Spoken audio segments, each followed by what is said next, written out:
The Biden administration is fast-tracking the construction of new sections of border wall in southern Texas, and Typhoon Koinu has left thousands of homes without power in Taiwan. Good morning. I'm Corva Coleman from NPR News, and here are today's top stories. Homeland Security Secretary Alejandro Mayorkas says 26 federal laws are being waived. Texas Public Radio's Gage Davila reports this is to fast-track construction of parts of a border wall in southern Texas. Mayorkas says he is waiving the laws to restrict migrant crossings between ports of entry in the Rio Grande Valley. The administration will use funds from a 2019 appropriation designated by Congress to construct new portions of a border wall initiated under a federal disaster declaration issued by former President Donald Trump. Some of the construction will cut through a national wildlife refuge. Lakin Jordal is with the Center for Biological Diversity. They know that if they didn't waive these laws, they would have to follow laws like the Endangered Species Act that protect endangered wildlife from extinction. Endangered species like the ones that these walls will likely be ripping through the habitat of. Border wall construction had been on pause since January 2021 when President Biden revoked Trump's disaster declaration.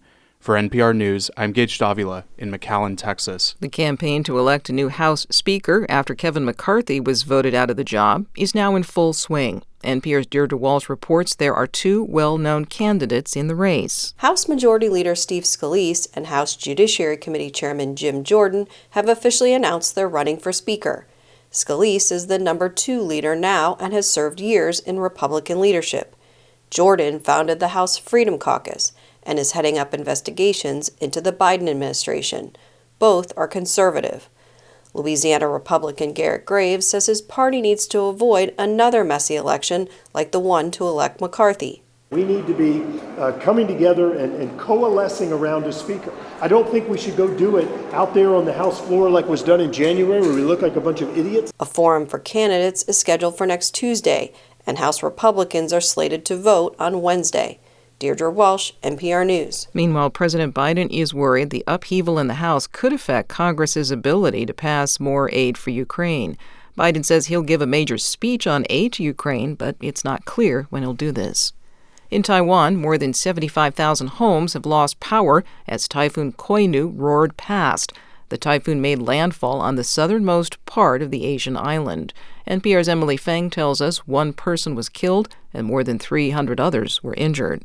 Typhoon Koinu knocked out power to Taiwan's southern cities, and most workplaces and schools there were closed starting Tuesday in preparation for the storm.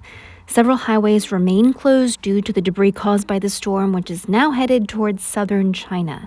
This is typhoon season in Taiwan, however, and much of Southeast Asia. Taiwan usually is hit by multiple typhoons every year beginning in the spring, but had avoided direct hits by typhoons for the last 4 years until this year. NPR's Emily Feng reporting. This is NPR.